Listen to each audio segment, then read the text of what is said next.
The air hung heavy over Tokyo. A palpable tension gripped the city. The Nikkei plunged. Red dominated the trading screens. Japan, the land of the rising sun, faced a chilling economic forecast. The once mighty economic engine sputtered. The first quarter of 2025 brought news that sent shivers down the spines of investors and everyday citizens alike. The economy had shrunk.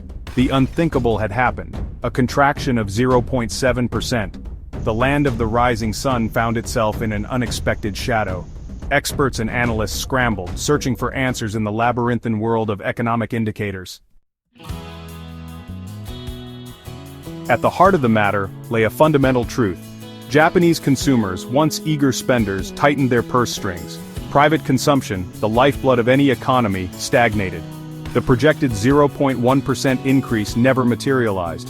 Instead, a flat line. A chilling indicator of waning consumer confidence. The reasons were complex, a tapestry woven from economic anxieties and demographic shifts. An aging population coupled with stagnant wages painted a somber picture. The once vibrant consumer engine of Japan seemed to be running out of steam. The question on everyone's mind, could it be restarted? Adding to the turmoil, a dangerous imbalance emerged in the flow of goods. Imports surged, a tidal wave of foreign products flooding the Japanese market. The thirst for imports seemed insatiable, rising by a dramatic 2.9%. Meanwhile, exports, Japan's lifeblood, dwindled. A 0.6% decline in exports might seem small, but in the intricate machinery of the global economy, it was a siren song. It spoke of waning global demand for Japanese goods. It whispered of challenges ahead. This imbalance only deepened the economic anxieties gripping the nation. Across the Pacific, a giant stirred. The United States, under the unpredictable leadership of President Trump, had thrown down a gauntlet. New tariffs, a word that sent chills through the heart of every Japanese CEO, were imposed in April 2025. These tariffs were a weaponized tool of economic warfare, threatening to cripple key Japanese industries. The tariffs were not mere numbers on a spreadsheet. They were a direct attack on the intricate web of global trade that Japan relied upon. The ramifications were felt far beyond the boardrooms of multinational corporations. They rippled through the lives of ordinary Japanese citizens. Section 5. The auto industry braces for impact. No industry felt the heat more intensely than Japan's iconic automobile sector. The giants of Toyota, Honda, and Nissan watched with bated breath. These companies, which have been the backbone of Japan's economy for decades, were now facing an unprecedented challenge. The American tariffs, specifically aimed at their core product, threatened to disrupt their finely tuned supply chains and eat into their hard-earned profits. The intricate network of suppliers, manufacturers, and distributors that these companies relied on was at risk of being dismantled. Executives in boardrooms across Japan were scrambling to find solutions. Meetings were held late into the night with every possible scenario being analyzed and reanalyzed. The stakes were incredibly high. Not only were jobs on the line, but the very reputation of these automotive giants was at risk. The fear of losing market share to competitors from other countries added to the pressure.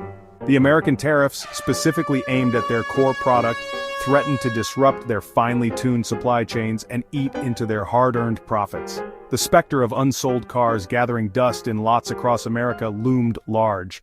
These cars, once symbols of Japanese engineering excellence, now stood as silent reminders of the challenges ahead.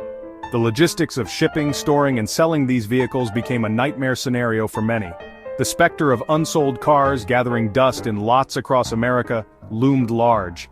Dealerships, once bustling with eager customers, now faced dwindling foot traffic. Sales teams were under immense pressure to move inventory, often resorting to heavy discounts and promotions. The financial strain was palpable, with every unsold car representing a significant loss. The tariffs, if left unchecked, had the potential to cripple an industry that was not just an economic powerhouse, but a symbol of Japanese innovation and engineering prowess. The ripple effects would be felt far beyond the factory floors. Suppliers, many of whom were small businesses, faced the threat of closure. The broader economy, reliant on the success of these automotive giants, braced for a potential downturn. The road ahead for the Japanese auto industry was paved with uncertainty. Every decision made in the coming months would be crucial. The resilience and adaptability of these companies would be tested like never before. As dark clouds gathered over the industry, the world watched closely, hoping for a silver lining in this storm of economic challenges. Section 6. The Bank of Japan, at a crossroads. In the midst of this economic tempest, the Bank of Japan found itself navigating treacherous waters. The global economy was in turmoil, with trade wars and geopolitical tensions adding to the uncertainty.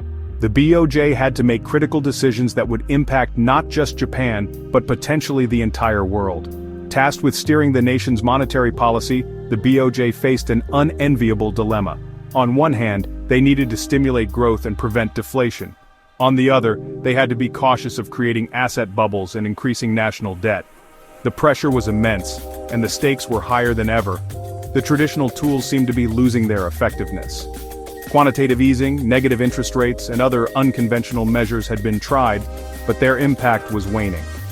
The BOJ was running out of options, and the usual playbook was no longer sufficient. The interest rate, that blunt instrument of economic control, had already been raised to 0.5% in January 2025. This move was intended to signal a shift towards normalization, but it was met with mixed reactions from the market. Yet, the impact on the real economy remained muted. Consumers and businesses seemed indifferent, and the desired boost in spending and investment failed to materialize.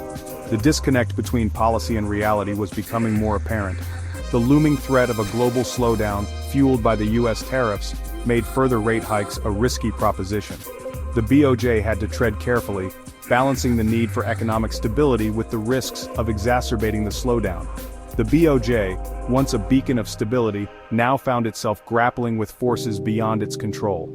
The institution that had guided Japan through previous crises was now in uncharted territory, facing challenges that required new thinking and innovative solutions. The path forward was uncertain, and the world was watching closely. Section 7. Political crosshairs. Prime Minister Ishiba's dilemma. The weight of the nation's economic woes fell heavily on the shoulders of Prime Minister Shigeru Ishiba. The once thriving economy was now a shadow of its former self, plagued by stagnation and uncertainty. Every decision he made was scrutinized, every move analyzed by both allies and adversaries. The economic contraction had eroded his political capital. Once hailed as a visionary leader, Ishiba now faced mounting criticism. The declining economic graphs were a constant reminder of the challenges ahead, and the pressure was immense. Calls for action, for decisive leadership in the face of adversity, grew louder with each passing day. Citizens demanded solutions, and the media amplified their voices, creating a cacophony of expectations that Ishiba struggled to meet. The political opposition sensed blood in the water.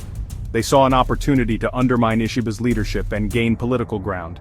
Heated discussions and strategic meetings became the norm as they plotted their next moves. They sharpened their rhetorical knives, ready to exploit any misstep. Every speech, every policy proposal was dissected, looking for weaknesses to exploit. The atmosphere was charged with tension, and the stakes were higher than ever. Tax cuts were proposed, a tempting but potentially reckless gamble. The idea was to stimulate spending and boost the economy, but the risks were significant. Critics argued that it could lead to a deeper fiscal deficit, while supporters believed it was a necessary risk. Calls for a new stimulus package, a tried and tested method of jump-starting the economy, gained traction. Economists debated the merits and drawbacks, presenting Ishiba with a myriad of options, each with its own set of consequences. Prime Minister Ishiba, caught in the crosshairs of an economic and political maelstrom, had to make a choice. The weight of the nation's future rested on his shoulders, and the path forward was anything but clear. His cabinet was divided, and the pressure was mounting. The fate of the nation, it seemed, hung in the balance. Ishiba knew that whatever decision he made would have far-reaching implications. As he prepared to address the nation, the gravity of the moment was palpable. The world watched, waiting to see if he could navigate the storm and lead the country to calmer waters. Section 8. A glimmer of hope. Despite the storm clouds gathering, a glimmer of hope remained. The Japanese people, known for their resilience and determination, had faced down adversity before. The spirit of innovation, the willingness to adapt and overcome, still burned brightly. New technologies, from renewable energy to robotics, offered a path forward. Investments in education and infrastructure held the promise of a brighter future. The challenges were real, the stakes high, but the spirit of Japan, the land of the rising sun, remained unbroken. Section 9. Join the conversation. What does the future hold for Japan's economy? Can it weather the storm of US tariffs and internal challenges? Share your thoughts in the comments below and join the conversation. Don't forget to subscribe to our channel for more in-depth analysis and insights into the forces shaping our world.